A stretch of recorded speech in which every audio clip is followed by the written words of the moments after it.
Jehová es mi pastor, nada me faltará. En delicados pastos me hará descansar.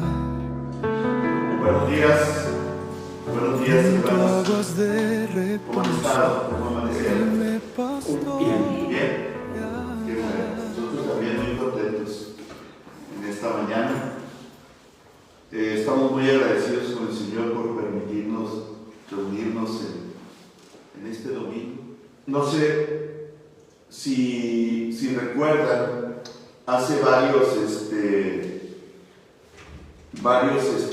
meses nosotros estábamos viendo lo que era el Salmo 23, si lo recuerdan. Buenos días.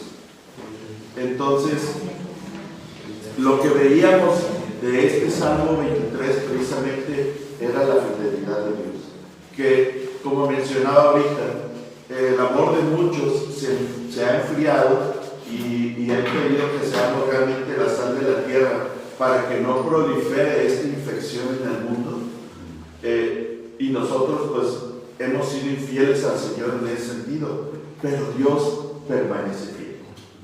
Dios ha permanecido fiel y va a ser así porque es su carácter, es la forma de ser del Señor. Él es fiel y es de lo que habla el Salmo 23.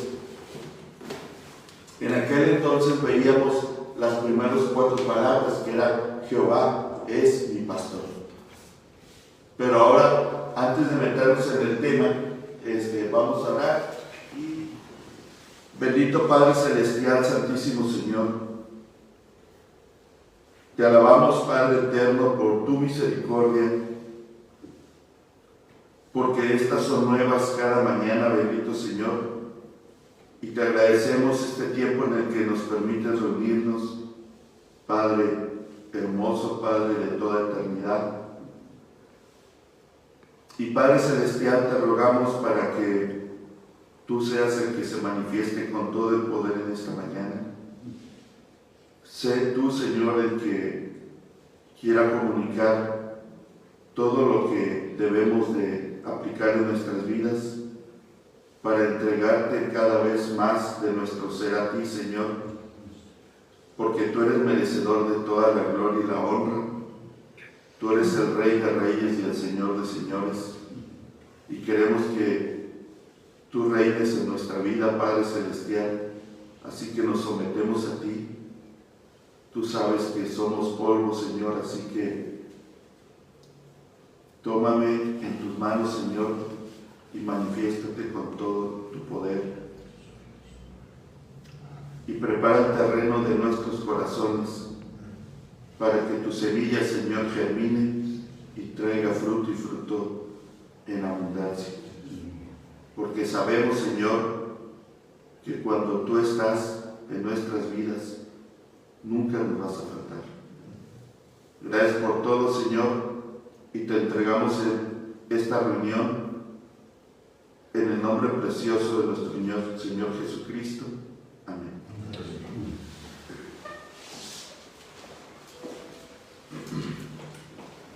Entonces, como mencionaba, hace varios meses vimos el Salmo 23, las primeras 4 palabras. Jehová es mi pastor.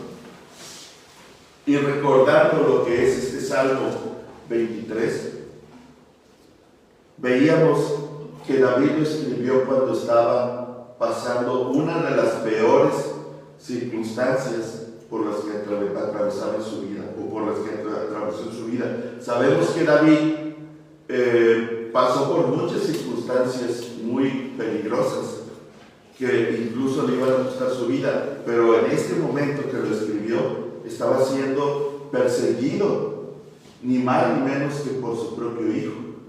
Y no estaba siendo perseguido precisamente para pedirle domingo su mesada. Realmente él estaba siendo perseguido porque su hijo, su propio hijo, lo quería matar. Pero sin embargo, David de todas formas expresó con orgullo: Jehová es mi pastor, aún en medio de esas circunstancias. Esto implica varias cosas. Implica que David sabía que podía confiar en su pastor, pero también implica que él se humilló delante de Dios y se reconocía como una oveja inútil y totalmente dependiente de su pastor.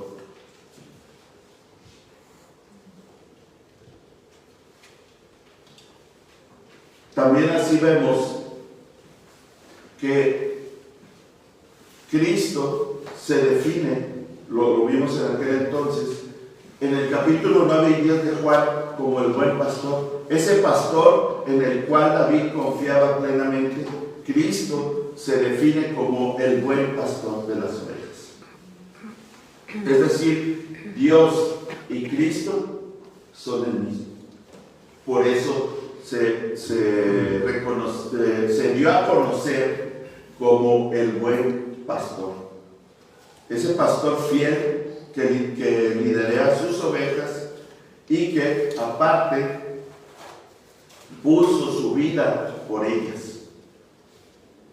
Entonces nosotros tenemos un pastor en el cual podemos confiar, porque Él nos protege de los peligros, incluso de los falsos maestros que meten estas filosofías mundanas, que son los lobos rapaces que se definen ahí en Juan 9 y 10. Esto da pie a que David exprese con orgullo: Jehová es mi pastor, pero también después vamos a ver las siguientes 3 palabras del versículo 1 del Salmo 23, donde David dice también con el mismo orgullo: nada me faltará. Esta frase es en hebreo y viene de 2 palabras. Dice lo, exá, en hebreo. Lo es no y exá es una palabra que viene de haser, y haser es otra palabra en hebreo, ese es el original, haser. Esta palabra es un poco difícil de traducir al español, pero quiere decir alguien que falla, alguien que es infiel, ¿sí? Pero por eso David dice lo, o sea, no falla, no falta, ¿sí?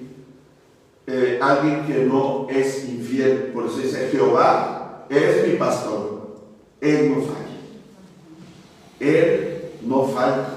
No se refiere a alguien que falle en el blanco, se refiere a alguien que siempre va a estar ahí, alguien que es fiel. La palabra esa, hacer, realmente es contraria completamente al carácter de Dios. Él permanece siempre fiel. Entonces David lo dice con certeza y con orgullo: Él nunca me va a faltar. Por eso los traductores de la Septuaginta en griego hicieron la traducción de Jehová es mi pastor, nada me faltará. Ellos entendieron que lo que quería decir David es que nunca le iba a faltar nada con un pastor como el suyo. Entonces vemos que David está completamente satisfecho y completo en Dios. Eso es lo que expresa David cuando dice: Jehová es mi pastor, nada me faltará. Él está completamente contento. Y si el Señor es mi pastor, ¿qué me puede faltar? Vamos a ver el Salmo 24:1, por favor. De Jehová es la tierra y su plenitud, el mundo y los que en él habitan. Vemos entonces que la provisión de Dios no depende de la oveja. la provisión de Dios depende completamente del pastor. Y eso lo sabía David perfectamente. Por eso él podía expresar que nada le iba a faltar a pesar de estar pasando por todas estas circunstancias. Lo podemos ver, vamos a leer por favor 2 de Timoteo 2:13.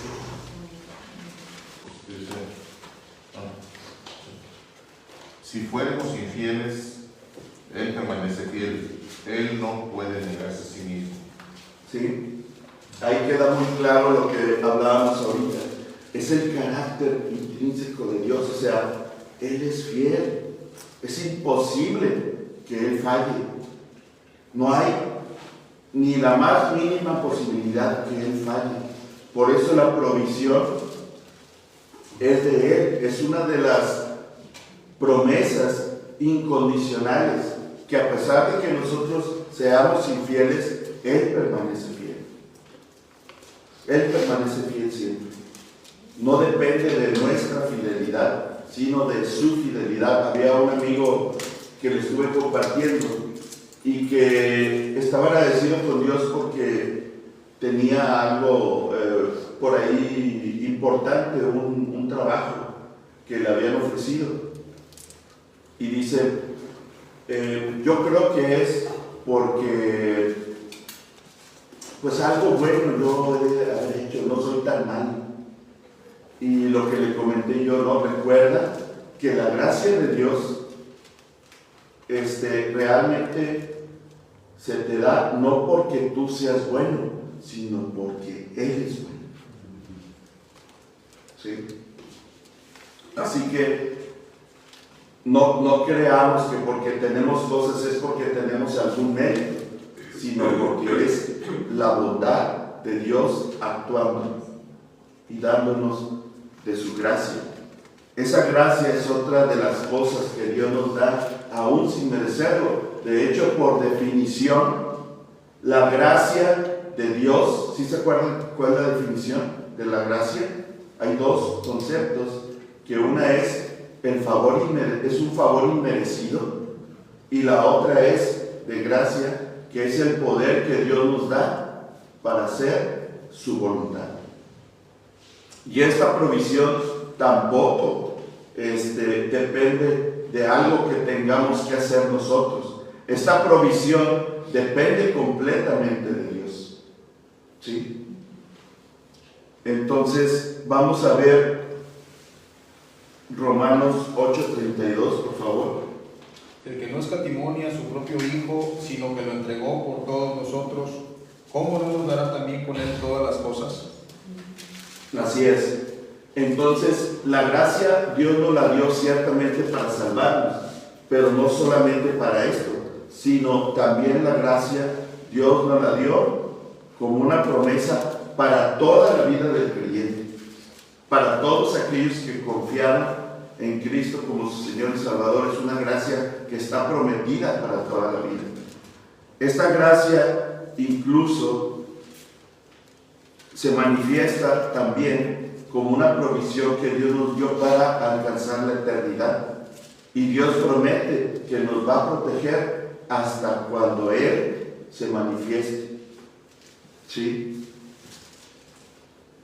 Esto para todos aquellos que han entregado su vida a Cristo. Es la vida eterna la que Dios nos proveyó de una manera incondicional. Vamos a ver 1 Pedro 1:5. Que sois guardados por Él, por el poder de Dios mediante la fe, para alcanzar la salvación que está preparada para ser manifestada en el tiempo posterior. Fíjense lo que dice. Por eso es importante no solamente leer la Escritura, sino profundizar. Dice que sois guardados por el poder de Dios. ¿Sí? Dice, ¿mediante qué? Mediante la fe. La palabra fe viene, tanto en hebreo como en griego, quiere decir fidelidad. Viene de fide en griego y en latín fide, y en hebreo viene de emuná, y emuná viene de amán, y amán se refiere a fidelidad. Entonces, Dios guarda la vida del creyente hasta la eternidad, porque aquí dice, para alcanzar la salvación que está preparada para ser manifestada en el tiempo postrero, para todos aquellos que permanecen fieles al Señor. ¿Sí? Entonces, esta fidelidad también, o sea, esta fe, es provista por el Señor incluso.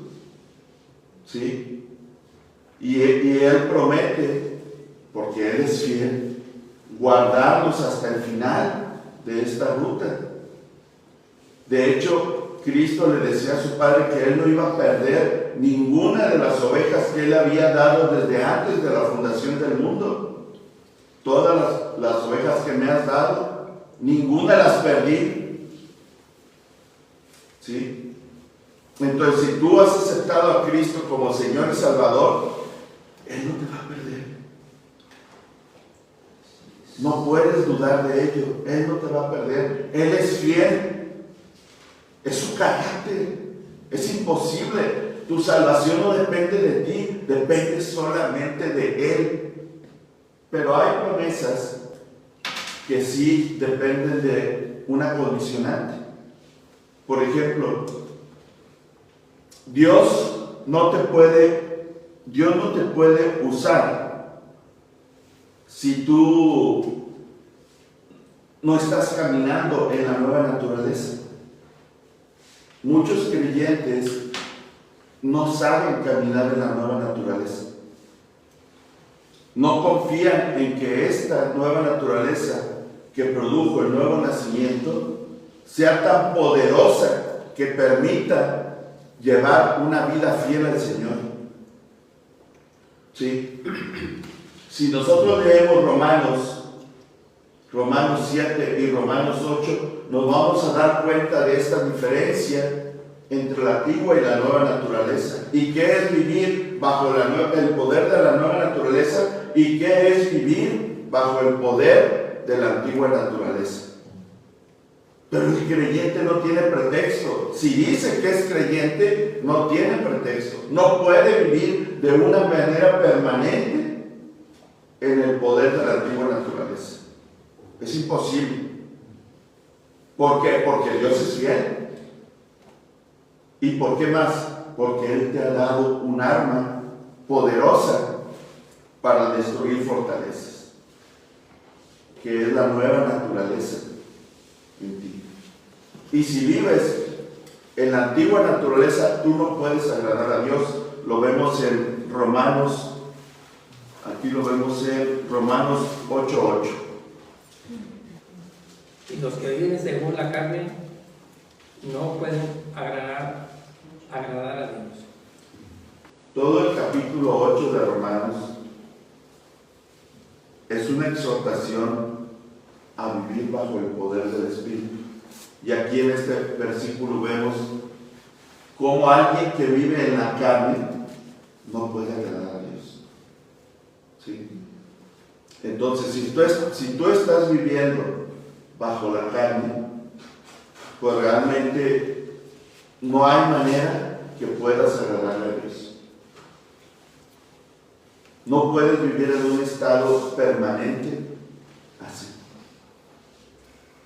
porque si no, no estás agradando a Dios. Otra de las promesas condicionales es de que tus oraciones no pueden ser contestadas si tú no te apartas del pecado. Para ello tú tienes que ir diariamente al lugar secreto, a la cámara secreta, a confesar tus pecados y ponerte delante de Dios. Es verdad, y ya lo hemos dicho varias veces, que sí, es bueno estar platicando con Dios constantemente, porque precisamente estamos siendo contaminados por las falsas filosofías a cada momento. Pero lo más importante y el centro de la vida cristiana es la comunión íntima con el Señor.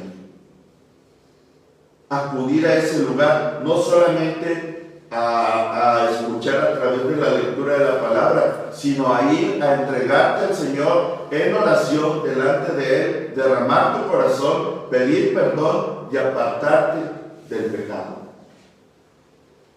Porque si no, tus oraciones no van a ser escuchadas. Si tú vas, ¿cuándo fue la última vez que tú acudiste a esa cámara secreta con Dios? ¿Cuándo fue la última vez? Ayer. Porque se nos exhorta a que sea de día y de noche. ¿Cuándo fue? ¿Hoy en la mañana? ¿Ayer en la noche? ¿Antier? ¿Hace 3 días? ¿Hace una semana? ¿Hace un mes? ¿O más de un año? ¿Crees que realmente, si tú estás viviendo una vida así en la cual no acudes a esa cámara secreta, puedes vivir en el poder de la nueva naturaleza? Si no estás acudiendo a esa cámara secreta, realmente no estás viviendo bajo el poder del Espíritu. Es imposible. Por definición, es imposible. Por eso hay que acudir diariamente. Y aún y que acudas diariamente, tienes que realmente entregarte al Señor de todo tu corazón. De todo tu corazón te tienes que entregar al Señor. Ni siquiera acudir diariamente a la cámara secreta en comunión íntima con el Señor te asegura la victoria, porque a lo mejor vas, pero no te entregas al Señor. Sigues abrazando el pecado y no te arrepientes y no te quieres separar de él. Vamos a leer, por favor, Salmo 66, 18. Si en mi corazón no hubiese yo mirado la iniquidad, el Señor no me habría escuchado. Está claro. Hay cosas que ni siquiera hay que profundizar tanto, ¿no? Hay cosas que se entienden de una manera muy clara. Lo que pasa es que nosotros no queremos verlas. Por eso el pecado que no queremos soltarnos aparta del Señor. Porque si acudimos a la palabra, tenemos que obedecer estas cosas. Aquí Dios claramente dice, apártate, porque si no, no te voy a escuchar. Sí. Entonces, si no te apartas del pecado, si no acudes diariamente al Señor a buscar limpieza, Él no te va a escuchar. De todas maneras, Dios muchas veces, como vimos, en su misericordia y en su fidelidad, nos provee de todo lo necesario. Pero nosotros, ¿qué hacemos? Abusamos y menospreciamos su benignidad, su longanimidad, su paciencia. Pero Él es benigno porque esta benignidad nos guía al arrepentimiento, es lo que dice su palabra. No es que nos provea para que nosotros nos sintamos buenos. Él nos provee para que nos arrepintamos.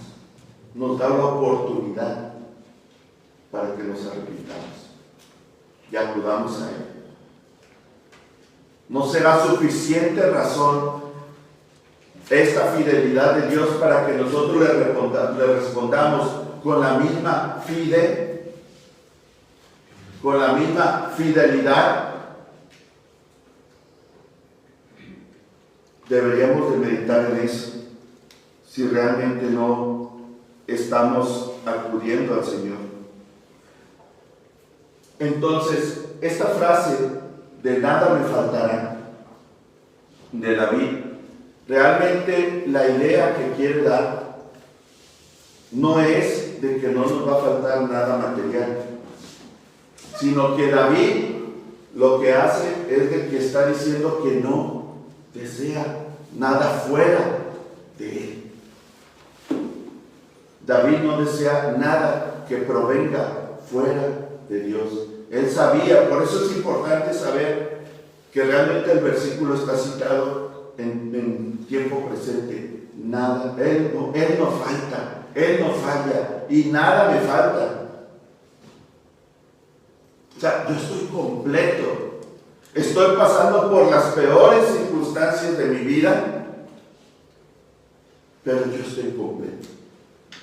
Incluso en tiempo presente he escuchado a algunos creyentes, me ha tocado ver el testimonio de algunos creyentes que están pasando por situaciones terribles.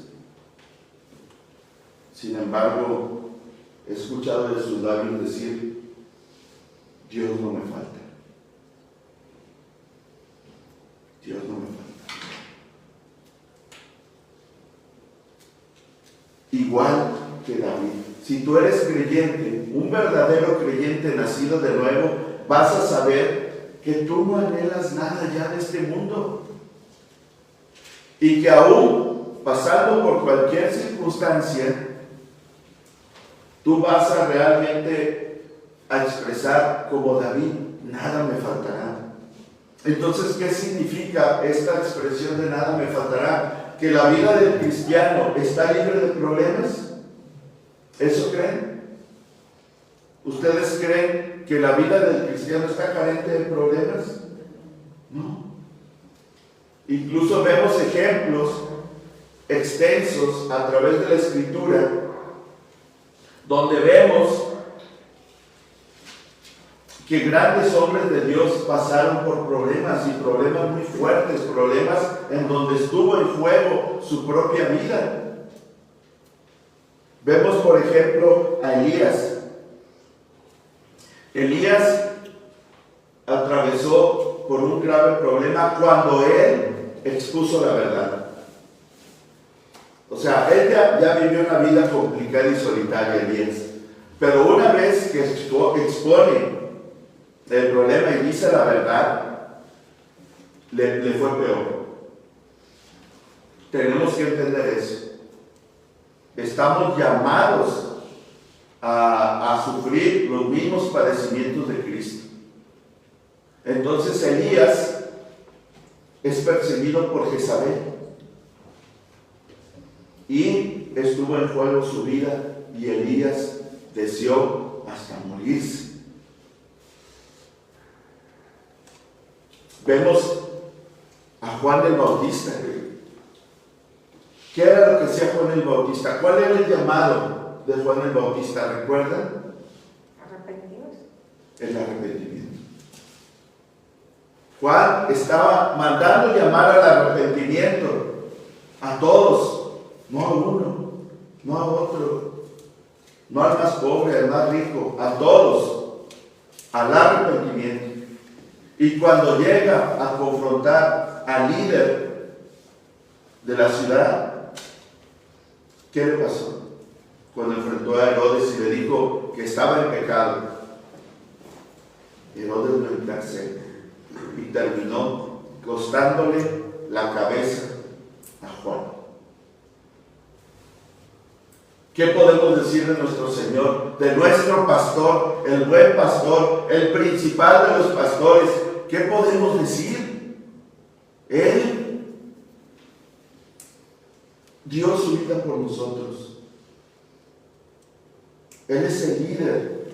Sin embargo, Él también cruzó por problemas, por decir la verdad. Claro, Dios siempre tuvo el control de todas estas circunstancias, lo sabemos, pero sin embargo, esto fue a consecuencia de haber expuesto la verdad, de continuar con lo que estaba exponiendo Juan, el arrepentimiento, porque el Evangelio manda llamar al arrepentimiento, no se nos olvide. ¿Y qué pasó con Cristo? Expuso la verdad y fue perseguido, fue golpeado, fue torturado, se burlaron de él, lo escupieron y terminaron matándolo. Si él pasó por esos problemas, ¿qué podemos entonces esperar de nosotros? Por eso nosotros estamos llamados a sufrir las mismas penalidades por compartir el Evangelio. Pero si eres un verdadero creyente, no te va a importar. No te va a importar sufrir todas esas penalidades. Dios nos va a enseñar a vivir la vida cristiana de tal manera que sepamos cómo enfrentar estas problemáticas, estas privaciones, y vamos a buscar hacer su voluntad siempre.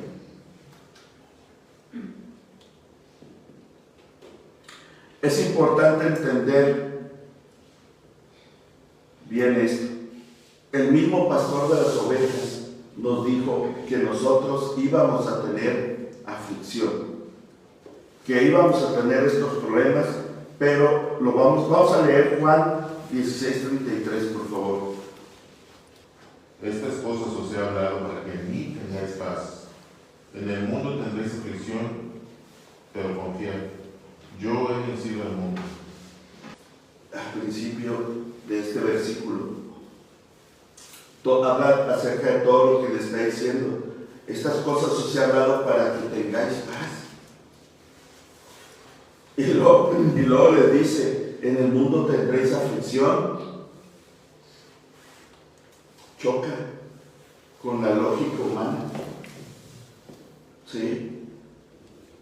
Manda que hagamos todo eso y nos promete que vamos a tener paz. De hecho, David tenía paz en medio de esa gran problemática que estaba cruzando. Pero vamos a padecer por el Señor. Y nos manda el Señor Jesucristo a que confiemos, porque Él ha vencido al mundo y al pastor de este mundo. Él ya los venció.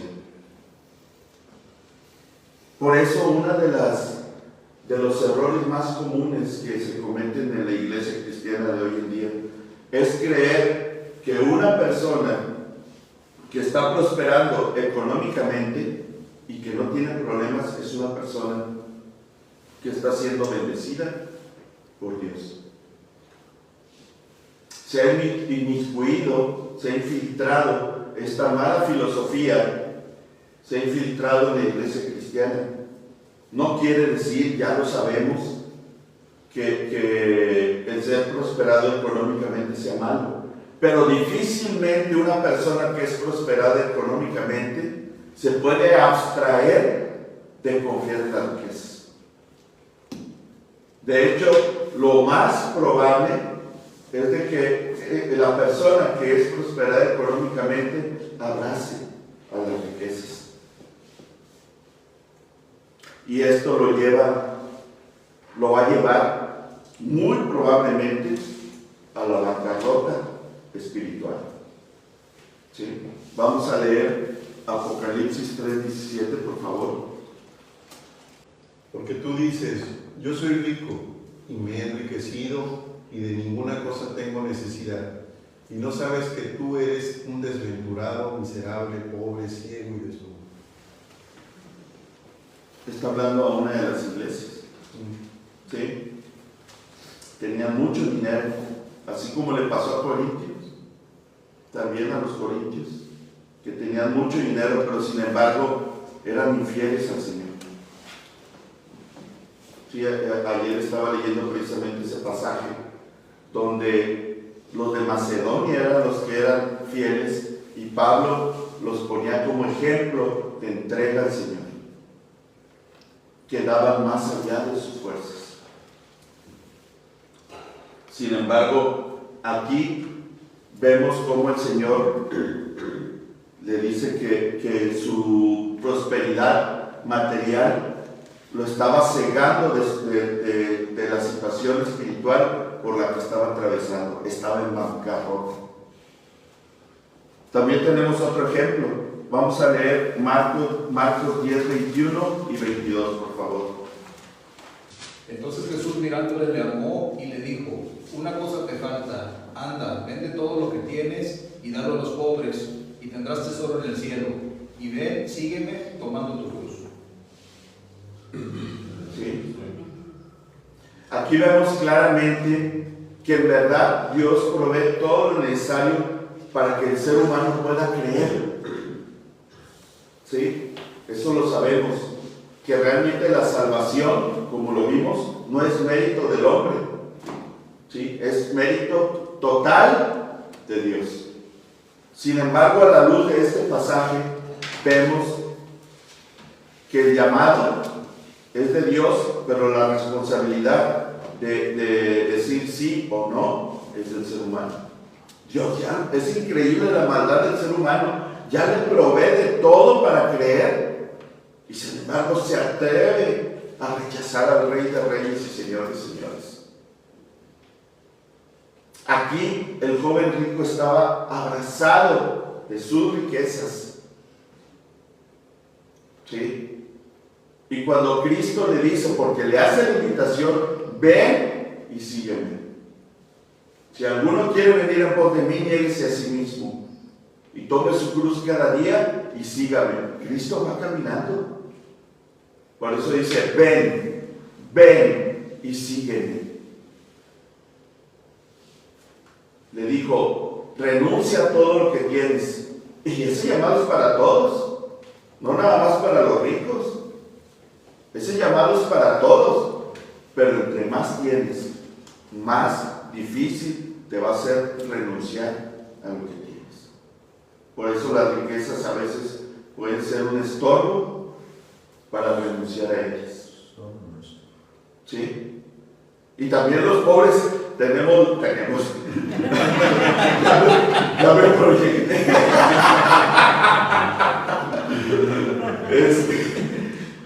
Bueno, ya digo, ya lo dije. Gracias, amiga. Ya está. Ahorita platicamos al final. Entonces, los pobres también estamos, o están con la vista puesta en las riquezas, porque piensan que si tienen riqueza, se van a acabar sus problemas.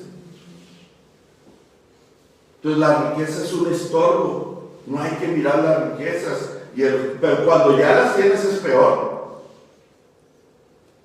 Ya las tienes y ¿qué es lo que pasa? No las quieres soltar.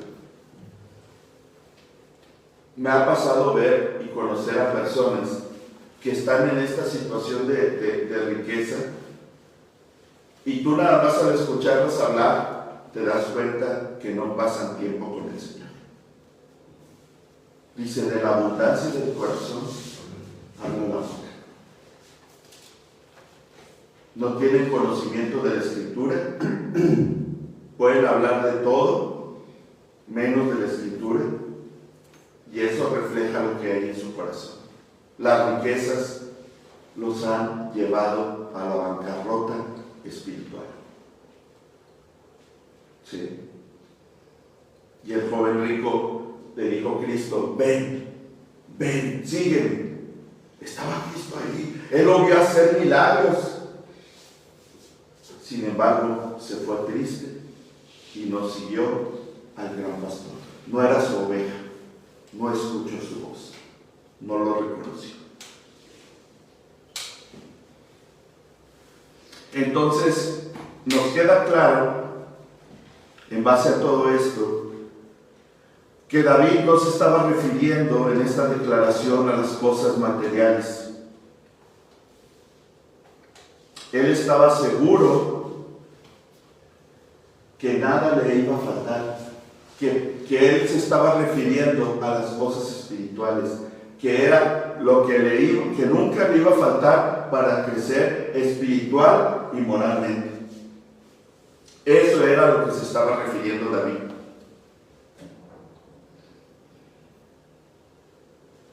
Así que, al igual que todos estos hombres de Dios, vamos a pasar por dificultades, es verdad. Pero una vez que pasas por esas dificultades, te vas a dar cuenta cómo vas a crecer espiritualmente si estás acudiendo a Dios diariamente, entregándote por completo, y vas a poder expresar de una manera tan hermosa, que a veces tú decías, como decía Job, de oídas te había oído, mas ahora mis ojos te ven. Y esa expresión la entiendes cuando pasas por los problemas. Y vas a poder expresar al igual que David, con orgullo, nada me faltará, porque yo sé que Dios está presente. Dios no falta. Dios no puede ser infiel. Es imposible. Nada me faltará. Aquí cabe hacernos la pregunta, entonces, ¿a qué pastor perteneces? ¿Le perteneces al buen pastor o al falso pastor? No te engañes. Realmente, si no estás acudiendo a esa cita diaria con el Señor, a leer la Escritura, a estudiarla, no solamente a leerla, a estudiarla. Había un pastor, que exhorta a otros pastores, pero pues es para todos los creyentes, y les dice: estudia la Escritura hasta que te explote la cabeza. ¿Sí? Estamos estudiando de todo menos la Escritura. De veras, hasta que te duela la cabeza. Porque si no, realmente a quien le perteneces es al pastor de este mundo. A él es al que está siguiendo. Es imposible agradar a dos pastores. O le agradas a uno o le agradas a otro. Vamos a leer Mateo 6:24, por favor.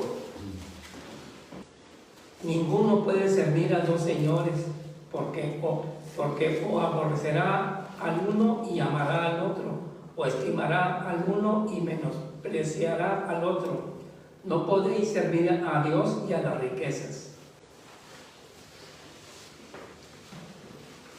Está muy claro, ¿no? Es lo que les menciono. O sea, hay versículos, como decía un creyente cuando hablaba acerca de que meditemos en su palabra de día y de noche, decía que en hebreo, o sea, hay que profundizar en el hebreo, dice que en hebreo quiere decir de día y de noche.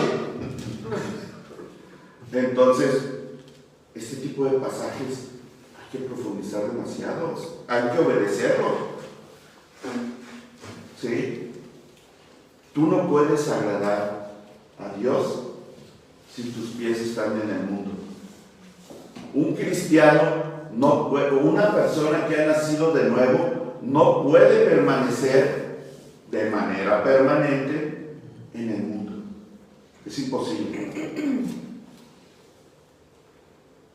Los que viven en el mundo, obviamente, los que no han aceptado a Cristo como Señor y Salvador, no pueden vivir en la nueva naturaleza, no la tienen. De hecho, si ellos se quieren alimentar de la palabra, les va a dar asco.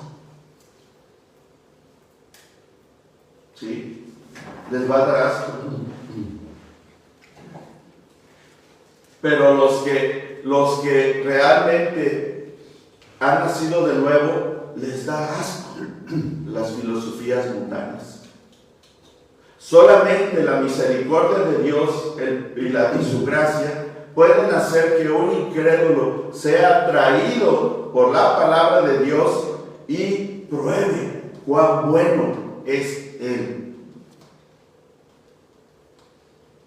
Pero si tú estás degustando el alimento del mundo y no te sientes a disgusto, tienes que examinarte a ti mismo.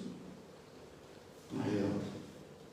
Tienes que examinarte para ver si realmente estás aprobado delante de Dios. Este pastor, el pastor de este mundo, es un pastor que es descuidado con las ovejas. A él no le importa la vida de las ovejas, no le importa darles refugio, cuidado de los ataques de los lobos rapaces, del mal clima, no le interesa cuidarlos, nada más les interesa darles de sus desperdicios y que realmente las trata como ovejas de matadero. Lo único que quiere hacer este pastor descuidado es realmente destruir al ser humano. La creación de Dios la quiere destruir. Y no hay más que voltear alrededor. Satanás así trata al ser humano, lo está llevando a la autodestrucción. Vemos incluso las cosas más evidentes, cómo hasta sus cuerpos los deforman, según ellos, para ser felices. Hay testimonios de personas que han tocado fondo, y muy al fondo, como lo estoy mencionando, que han venido al Señor, al cristianismo, y dicen: yo los conocí, y realmente no consiguieron la felicidad. Ellos mismos se dieron cuenta de eso, pero Dios tenía un llamado para ellos y acudieron a la voz del buen pastor. Sin embargo, Satanás está promoviendo todo esto: las drogas, la diversión, la diversión más sana, el alcohol, el cigarro, y tantas cosas que te prometen satisfacción. Pero este es el alimento que el pastor de este mundo está dando a los seres humanos para que busquen esa felicidad que no van a encontrar. Pero hay otras cosas que el pastor de este mundo está ofreciendo. Y lo otro que está ofreciendo el pastor de este mundo son las filosofías mundanas. Estas que tienen apariencia de piedad, que ayudan al ser humano a crecer, entre comillas, moralmente y sentirse buenas personas. Estas filosofías que alimentan el ego. El ego es el yo. No, es que tienes que amarte a ti mismo, tienes que tener confianza en ti mismo para que puedas crecer y prosperar. Y esta filosofía ha contaminado incluso a la iglesia de Jesucristo. Pablo expresó todo lo contrario. Pablo dijo claramente en griego euketi ego, y lo digo así en griego para que se escuche la palabra ego, que es ya no más yo, ya no más yo. Es decir, el yo tiene que morir. El yo tiene que morir, ¿sí? Para que tú puedas agradar al buen pastor. Pero eso es lo que quiere, esas son las filosofías que se han estado metiendo en la iglesia. Así que, jóvenes, otra vez nos dirigimos a los jóvenes. ¿Cómo está la relación con tus padres? ¿Cómo está la relación con ellos? Porque estas filosofías también te llevan a rebelarte en contra de la autoridad. Estas huecas filosofías llevan a los seres humanos y a los jóvenes a rebelarse en contra de sus padres.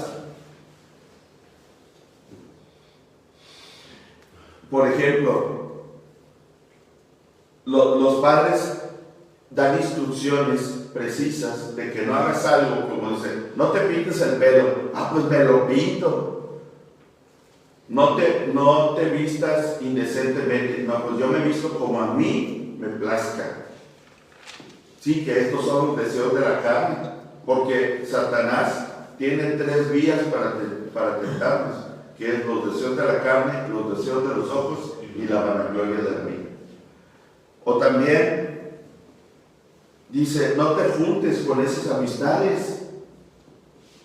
Pues yo me junto con quien yo quiera, porque ellos sí me entienden y tú no me entiendes. Tú no me quieres, pero mis amigos sí me entienden. Pero no hay nadie que te ame más que tus padres. Ordena tu cuarto, no pongas música mundana, porque también la música mundana te aleja del Señor. Y más ahora, está peor que nunca, ya ni siquiera es sutil, es realmente una música realmente perversa. Y los padres se dedican a contaminar a sus hijos a través de esta música que trae implícita la filosofía de este mundo. Siempre la música ha cambiado el pensamiento de la gente y siempre va contrario a lo que Dios establece en su palabra.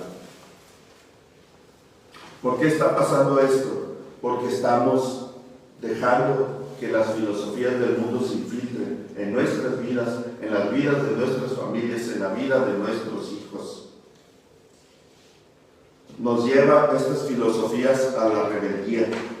Incluso no nomás los jóvenes, los adultos, creen que es bueno rebelarse en contra de la autoridad, cuando en la historia del cristianismo siempre se ha exhortado a que nos sujetemos a nuestras autoridades en la palabra, basados en la Escritura, no nada más porque se me ocurrió, sino porque realmente Dios nos manda que nos sujetemos a nuestras autoridades. Sin embargo, la filosofía de este mundo nos dice que vayamos en contra de la autoridad. En las caricaturas y en las series de televisión ponen a los padres como inútiles. Sí, en los programas de televisión se ha socavado la autoridad del padre. Sí. O sea, ya todo es un peligro. Ya todo es un peligro y nosotros estamos dejando que se infiltre. No, ahí dejo a mi hijo que vea la tele. Ahí lo dejo. Bueno, no es que esté mal que vea la tele, sino que tú lo supervises. No, que la vean, pero que no la aprendan. Eso sería lo mejor.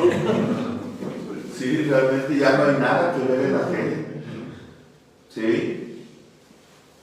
Ya no hay nada que ver en la tele. Realmente es verdad, los padres nos equivocamos. Pero por lo regular, con respecto a los hijos, vamos a tener razón. Y eso lo tienen que entender los hijos. ¿Por qué? Porque la intención del Padre es por amor. Es por amor a ustedes, a los jóvenes. Sin embargo, yo creo que el error más común que se comete ahora, incluso en la iglesia cristiana, es precisamente que no estamos llenando a nuestros hijos de la Escritura. Y para ello, lo primero es que los padres de familia tienen que pasar tiempo diario con el Señor, leyendo, escudriñando la Escritura y orando al Señor, entregándose en sacrificio vivo diariamente. Y una vez que hagas esto, vas a poder transmitirle la obediencia a Dios a tus hijos a través de la obediencia a los padres. Hermanos, estamos viendo entonces cómo estas falsas doctrinas se están infiltrando en la iglesia cristiana, se están infiltrando en nuestras vidas, se están infiltrando en la vida de la iglesia y se están infiltrando en el mundo. Hemos dejado a nivel mundial de ser la sal de la tierra. No estamos parando la infección, estamos dejando que avance.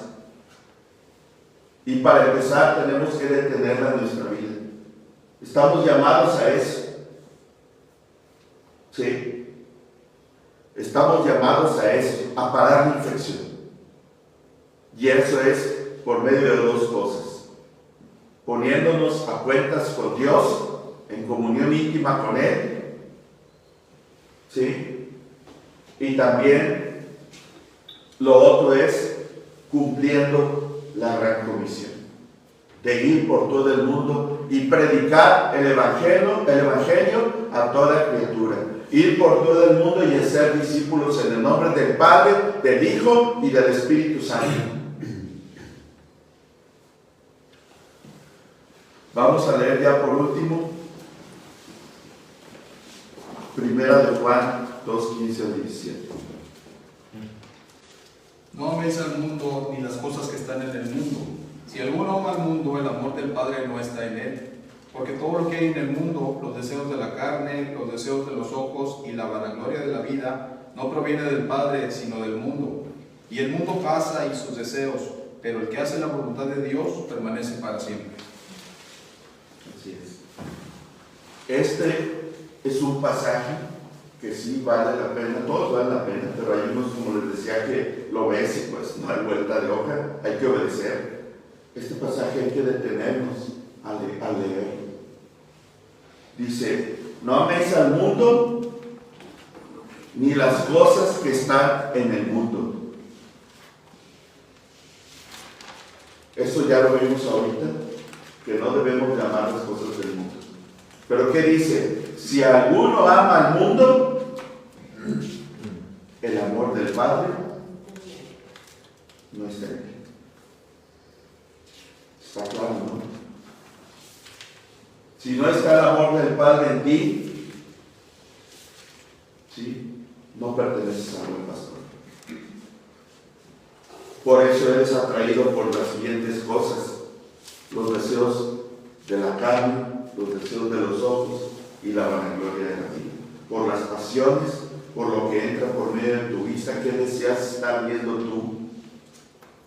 Realmente la tele ya nosotros la tenemos apagada, realmente ya no nos atrae. Y luego dice la vanagloria de la vida, el reconocimiento, el aplauso, la fama, también te atrae. Haces las cosas para que te reconozcan, ¿sí? Y ese orgullo que todos tenemos, porque la vieja naturaleza ahí está, pues somos atraídos por esto también, para que nos reconozcan. Siempre buscamos el reconocimiento, pero nosotros tenemos que dirigir ese reconocimiento hacia el Rey de Reyes y el Señor de Señores. Entonces, no te engañes, si tú todavía amas las cosas del mundo, el amor del Padre no está en ti. ¿Y qué dice? Que los que no aman este mundo, el que hace la voluntad de Dios, ¿qué? Esos son los que tienen vida eterna. A la luz de la Escritura, ¿qué amas? ¿Amas las filosofías de este mundo? ¿O amas realmente la palabra de Dios? ¿Amas realmente el alimento que el buen pastor te ofrece? ¿Qué te ha hecho mi Señor para que lo rechaces? Él no escatimonia a su propio Hijo. Él derramó cada gota de sangre en la cruz del Calvario. Por ti, por mí, para que le aceptemos. Y luego todavía después de esto nos ofrece comida abundante. Comida abundante para que nosotros permanezcamos fiel a Él. Entonces, ¿a quién le eres fiel? ¿Al pastor del mundo o al buen pastor? ¿A quién le eres fiel? Debes de preguntarte esto. No vale la pena serle fiel a las cosas de este mundo.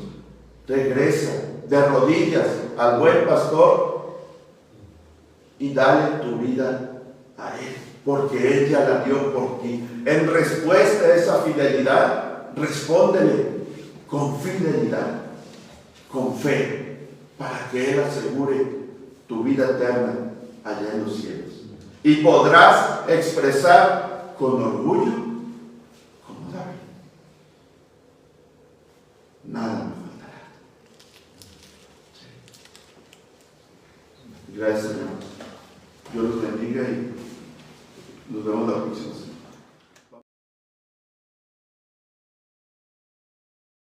Jehová es mi pastor, nada me faltará. En delicados pastos me hará descansar. Junto a aguas de reposo, Él me pastoreará. Confortará mi alma por sendas de justicia. Eternamente me guiará por amor de su nombre. Si llegara a caminar en valle de muerte, no temeré ningún mal, porque tú conmigo estás. Tu vara y tu callado aliento me infundirán. La mesa adornas, Señor, delante de mí, y mis enemigos la escena presencian. Con aceite en tus dedos me unges mi cabeza, mi copa rebosando está.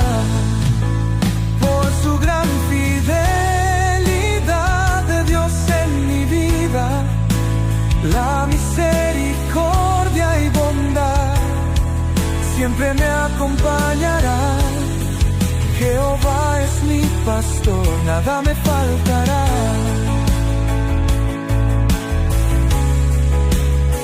Y en la casa